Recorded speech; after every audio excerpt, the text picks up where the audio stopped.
capital mineira sediará o terceiro encontro nacional de colégio de ouvidores judiciais entre os dias 6 e 8 de julho deste ano. Qual deve ser o novo papel dos órgãos numa sociedade democrática? Por meio da escuta, é possível saber qual judiciário a sociedade quer? Esses são os principais temas de hoje do Pensamento Jurídico, uma produção da Associação dos Magistrados Mineiros, a AMAGES. Para falar sobre o assunto, nós vamos conversar com o ouvidor-geral do Tribunal de Justiça de Minas Gerais e organizador do evento, o desembargador Moacir Lobato. Ele é magistrado há 5 anos, foi também secretário de Defesa Social do Estado de Minas Gerais, controlador-geral do Estado, procurador do Estado de Minas Gerais e também é professor de Direito Empresarial da PUC Minas e autor do livro Falência e Recuperação. Doutor Moacir, obrigado pela presença mais uma vez aqui no Pensamento Jurídico. Né? Nós não teremos hoje o quadro Pensamento Universitário, em que estudantes de Direito me ajudariam a entrevistá-lo, mas teremos o quadro Pensamento Literário, em que o senhor fará indicações de leitura para os nossos telespectadores. Sobre o nosso tema de hoje, da ouvidoria, o senhor está organizando, esse anfitrião desse evento, esse grande evento nacional aí. O judiciário e o magistrado assumiram um protagonismo inédito aí após a promulgação da atual Constituição. Qual é a leitura que o trabalho da ouvidoria permite que se faça do judiciário e do magistrado, especialmente nesse período? Um trabalho muito interessante, profícuo e principalmente com um largo caminho a ser percorrido. A ouvidoria, e aí falo especialmente sobre as ouvidorias judiciais, elas não têm mais o papel meramente passivo, embora seja extremamente relevante, clássico, né? Sim, de apenas ouvir reclamações dirigidas contra uma atuação que não se tem, por exemplo, como muito tempestiva. A ouvidoria hoje assume uma função, um papel bem diferente, e é exatamente esse papel que constitui o eixo temático do terceiro encontro nacional do Colégio de Ouvidores Judiciais do Brasil.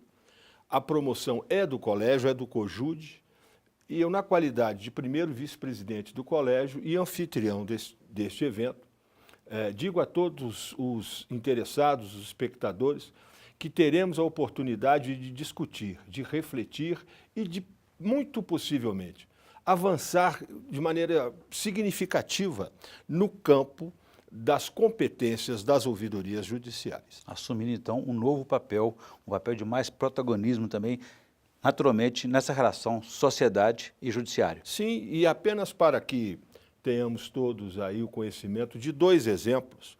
No ano passado, ou seja, em junho de 2016, o Conselho Nacional de Justiça, por ação e iniciativa do conselheiro ouvidor, o Dr. Luiz Cláudio Alemã, celebrou com mais de 18 tribunais de justiça dos estados termos de cooperação, de convênio, para que as ouvidorias judiciais se transformem também em verdadeiros instrumentos auxiliares da mediação e da conciliação.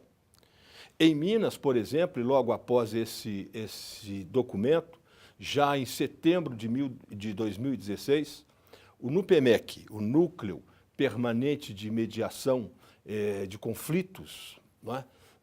Para a solução, para a composição, autocomposição desses conflitos, que tem uma vinculação à terceira vice-presidência do Tribunal de Justiça, celebrou com a ouvidoria outro termo, outra parceria, exatamente para que no plano do Judiciário do Estado também a ouvidoria seja partícipe desse esforço moderno e extraordinário, que é exatamente a vertente mais moderna no sentido da mediação e da conciliação. Não é mais aquele arauto do rei, agora Sim. A ouvidoria passou também a ser mensageiro do povo, né? Nesse projeto aí que o senhor disse do Conselho Nacional de Justiça, a ouvidoria então passa a ser um agente também de solução de conflitos.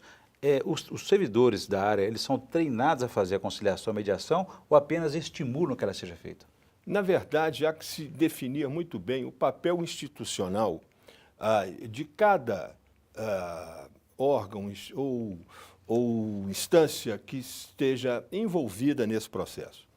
No que diz respeito à conciliação e mediação, ela afeta a área específica, no caso do Tribunal de Justiça de Minas, a terceira vice-presidência. Nesse sentido, a ouvidoria cumpre um papel auxiliar, de agente potencializador dessa conciliação, dessa mediação. Porque muitas vezes o cidadão procura a ouvidoria, queixoso que é de uma não tramitação adequada no entender dele, e nesse caso, muitas vezes, além de prestar o serviço demandado pelo cidadão, é também o momento de esclarecer a ele que existem essas possibilidades. Então, nesse sentido, a ouvidoria cumpre um papel auxiliar exatamente a partir da orientação do Conselho Nacional de Justiça, no sentido de ser mais um agente para fomentar uma prática tão necessária nos dias que correm. Por meio dessa informação, desse esclarecimento. Sim, por meio dessa informação, né? E desse esclarecimento. E se me permite, essa frase, esse pensamento, né, os arautos do rei que se transformam em mensageiros do povo, é até um subtítulo que utilizo num artigo que junta 32 ou 33 outros artigos, serão objeto de lançamento neste encontro, o terceiro encontro do colégio em Belo Horizonte, do lançamento de uma coletânea de artigos de ouvidoria e que se propõe exatamente a cumprir o papel de reflexão sobre o tema. Reflexão e avanço. Perfeito. Doutor Marcelo, vou fazer um intervalo. Gostaria então que no próximo bloco o senhor explicar para a gente se é possível, por meio da escuta da ouvidoria, saber qual judiciário a sociedade quer. A gente volta então em instantes.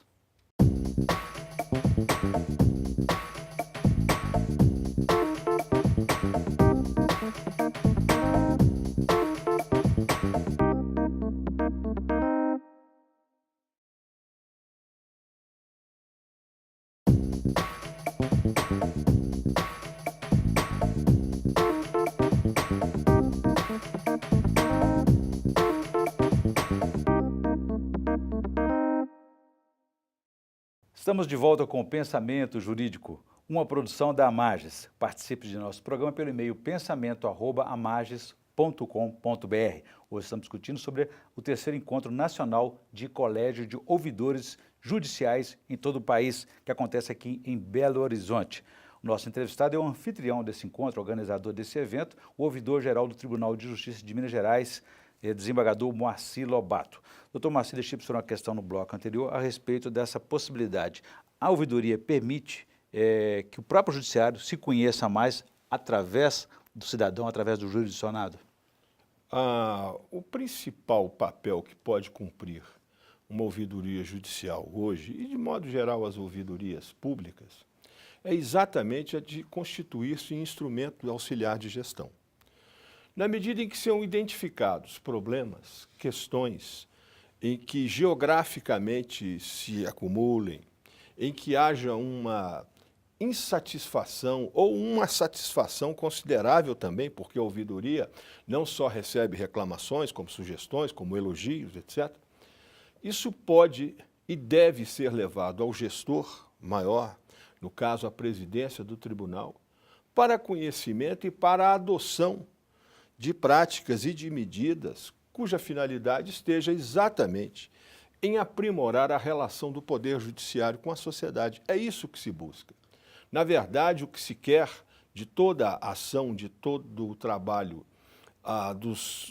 da jurisdição, nada mais é do que atender seu verdadeiro destinatário, que é o jurisdicionário. Nessa experiência que o senhor tem já de 2 anos, 2 mandatos à frente da ouvidoria, já deu para constituir aí o judiciário que a sociedade quer? Deu para o senhor perceber esse sentimento?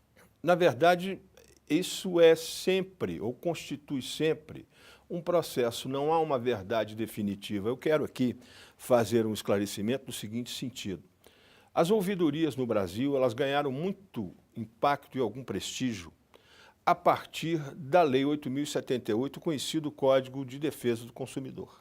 Tem uma relação direta? Não, as empresas constituíram suas ouvidorias, seus sistemas de atendimento ao consumidor, mas que não se confundem com as ouvidorias judiciais. Quer dizer, a ouvidoria, então, na área privada ganhou primeiro impacto sim, antes da pública, né? Sem dúvida. Nesse aspecto, e depois nós, aliás, poderíamos encontrar 4 marcos aí normativos basilares em matéria de ouvidoria. 2 deles, da chamada legislação infraconstitucional, o Código de Defesa do Consumidor e a Lei de Acesso à Informação de 2011, mais recente, de fundamental importância. e dois de índole constitucional. A própria Constituição de 1988, que alargou a possibilidade de acesso do cidadão à justiça, e a emenda constitucional 45 de 2004, que aí sim consagrou expressamente a importância e a necessidade da criação das ouvidorias judiciais para as finalidades que estão lá estabelecidas. De qualquer forma, a gente percebe que o cidadão quer um judiciário diferente daquele que só aplica a lei, que tem autonomia administrativa, embora sejam conquistas importantes, julgar com independência, ter autonomia administrativa. O cidadão quer um judiciário que judicialize mais a vida pública, a vida nacional? O cidadão quer um judiciário cada vez mais independente e cada vez mais envolvido na solução de determinados conflitos, não é?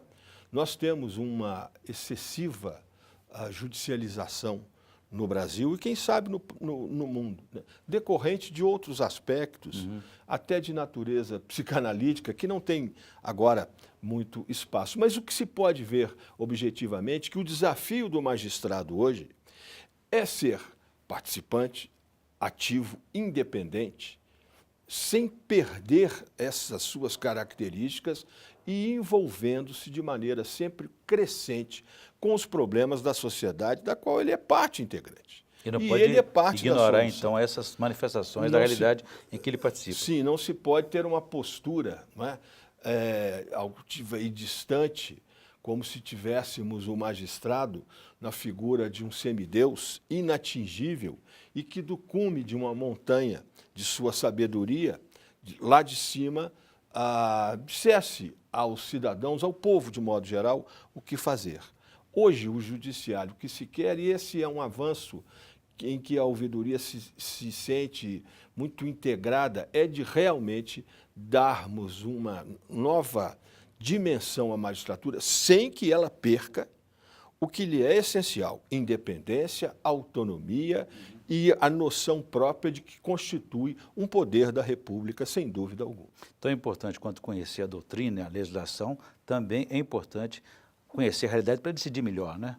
E esse é um esforço que os magistrados, de modo geral, têm apresentado e de forma considerável. Há estudos, por exemplo, isso às vezes é muito negligenciado, em que não se dá atenção à produtividade da magistratura brasileira. Está faltando informação, então. Na verdade, há um número muito expressivo de decisões judiciais. O que às vezes se tem em conta é o número de ações propostas. E aí se compara o número de ações propostas ao número de julgados. Mas se tomarmos o item da produtividade, de modo geral, no país, tanto do ponto de vista da magistratura federal como nos estados, e aí eu falo especialmente da magistratura de Minas, são números expressivos, não é? E que cada vez mais são direcionados a uma atividade cuja finalidade é o jurisdicionado. Não se pode mais e não se decide mais pela técnica, pura e simplesmente pela técnica, para que o magistrado exiba numa decisão o quanto de conhecimento técnico e teórico ele tem. E sim uma decisão voltada àquele conflito que foi levado à decisão desse mesmo magistrado. Não basta, então, apenas julgar. É preciso o judiciário sair do gabinete e conversar mais com a sociedade. No sentido de que essa mediação, vamos dizer assim, esse caminho, é muito bem representado pela advocacia, de modo geral, não é? E acredito que o magistrado, em seu gabinete, tem condições de decidir, e naqueles casos em que houver necessidade de ele se ausentar desse mesmo gabinete, a própria lei estabelece as hipóteses. Acho que se nós tivermos aí essa aplicação tranquila e coerente da própria legislação, nós teremos bons resultados, sem dúvida alguma. Muito bem. Doutor Marcelo, eu vou fazer um novo intervalo. Eu gostaria que no próximo bloco o senhor contasse para a gente aqui, avaliasse os efeitos da lei de acesso à informação sobre o judiciário, sobre o poder público, né? E também contasse para a gente quem são os integrantes, os participantes desse terceiro encontro nacional de colégio de ouvidores que acontece aqui em Belo Horizonte no mês de julho. A gente volta em instantes.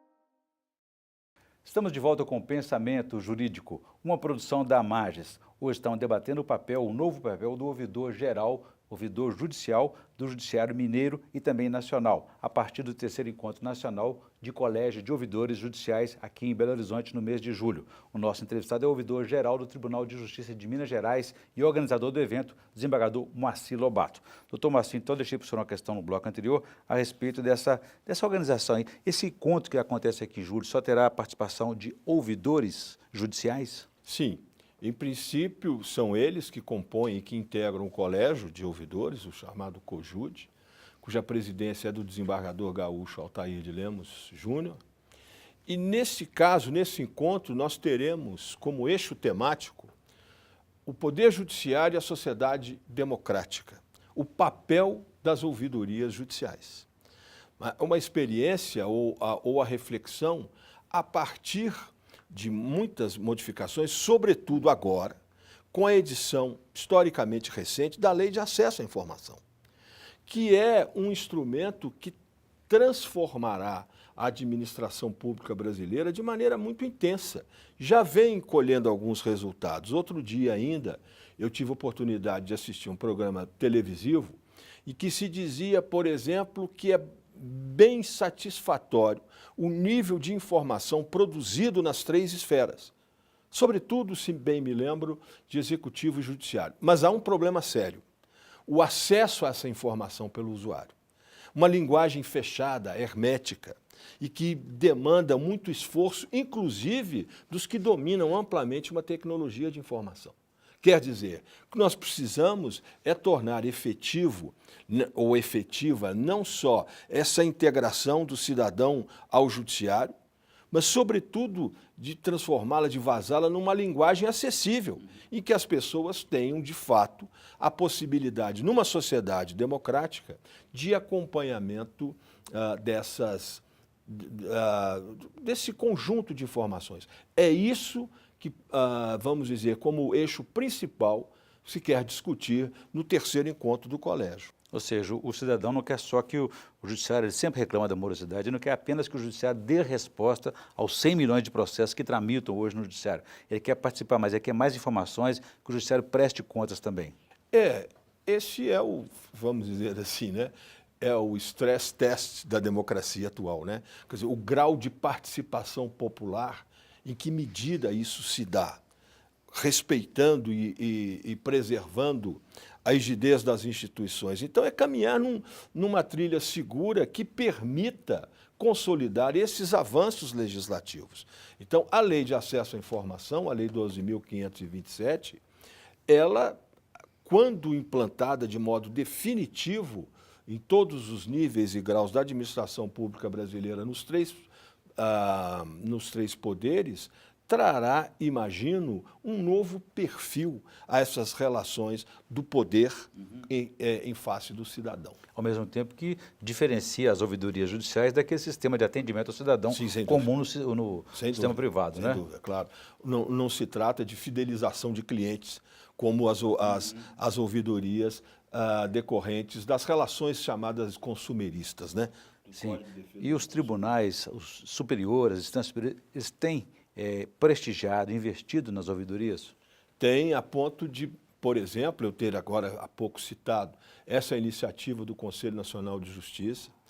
Outra iniciativa que é o lançamento da coletânea dos artigos sobre ouvidoria, que tem a participação de vários magistrados de tribunais superiores. Essa foi uma iniciativa do CNJ, do Colégio de Ouvidores e, em dado momento, do próprio Superior Tribunal de Justiça. Portanto, há uma vinculação, um interesse muito grande. E quero fazer o registro de que em Minas nós temos tido a oportunidade de contar com um apoio expressivo, significativo, e que possibilitou e que tem possibilitado esses avanços da ouvidoria judicial. Eu me refiro à atuação do presidente Herbert Carneiro, que desde o primeiro momento em que, por exemplo, Belo Horizonte foi mencionada como possível sede para esse encontro, textualmente que faríamos o encontro em Belo Horizonte e assim estaremos fazendo.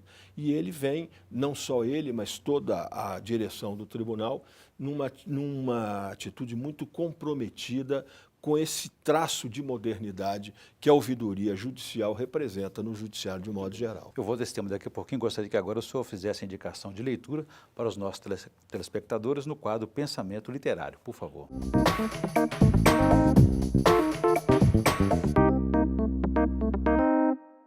Pois não, há um livro que ganhei de amigos aí recentemente, chamado 101 Músicas, as canções que encantaram o Brasil, mais ou menos é esse o título. É do escritor, do jornalista e do músico Nelson Motta, e que ele faz o esclarecimento de que não indica as 101 melhores músicas, ou, quem sabe, as de preferência pessoal dele, mas aquelas que são representativas, de modo geral, do cancioneiro popular brasileiro, tão rico.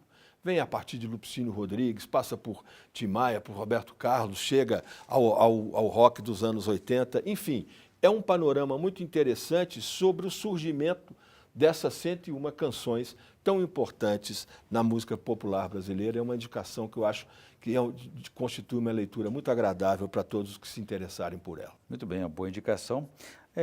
Doutor Moacir, voltando ao tema da nossa ouvidoria aqui, existem ouvidorias em todos os tribunais, parece que são 91 tribunais em todo o país? O que posso afirmar, e até numa pesquisa muito recente que empreendi, é que ela está estruturada praticamente em todos os tribunais da Justiça Estadual, também no Supremo, no STJ, no no Tribunal Superior do Trabalho, no Superior Tribunal Militar, enfim.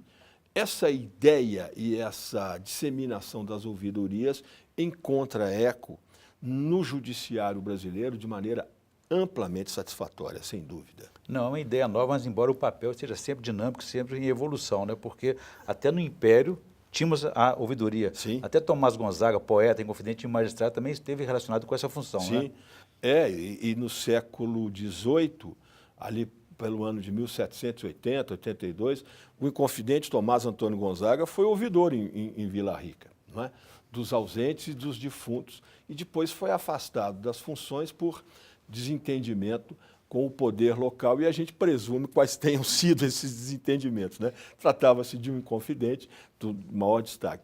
Mas essa é uma presença histórica muito forte no Brasil, e com essa característica do Brasil colônia, sobretudo, de ser uma ligação, ou de ter uma ligação à ouvidoria muito estreita com a própria coroa. Os ouvidores aqui estavam para defender interesses da coroa, sobretudo a partir da extração do ouro que se deu em Minas Gerais de maneira bastante expressiva, o que não condiz hoje com o perfil moderno, atuante e vinculado das ouvidorias. Exatamente é o contexto político de cada momento histórico, né? Por isso que esse encontro nacional agora desses colégios de ouvidores em Belo Horizonte tem essa temática do contexto democrático. Isso consolida e reafirma o novo papel dessa ouvidoria, né? E para que tenhamos uma ideia, nesse encontro, já com presenças confirmadas, estarão a presidente do Supremo Tribunal Federal, a ministra Carmen Lúcia, o ministro e ex-presidente do Supremo Tribunal Federal, Carlos Mário Veloso.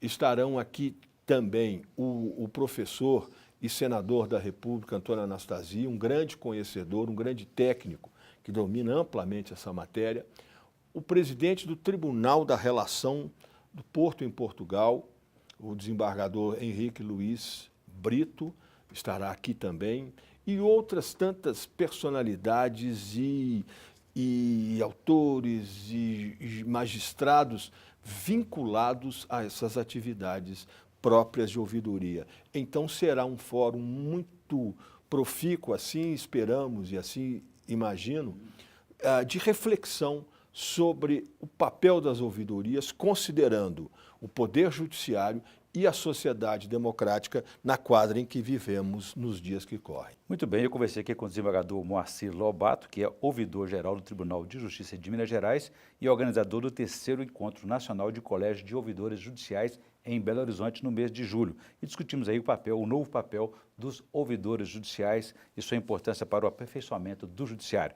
Doutor Moacir, obrigado pela presença mais uma vez, é um prazer recebê-lo aqui. Eu agradeço a oportunidade. Muito obrigado, sucesso no evento lá. Então ficamos por aqui, se você quiser participar, escreva para pensamento@amages.com.br. Obrigado e até a próxima.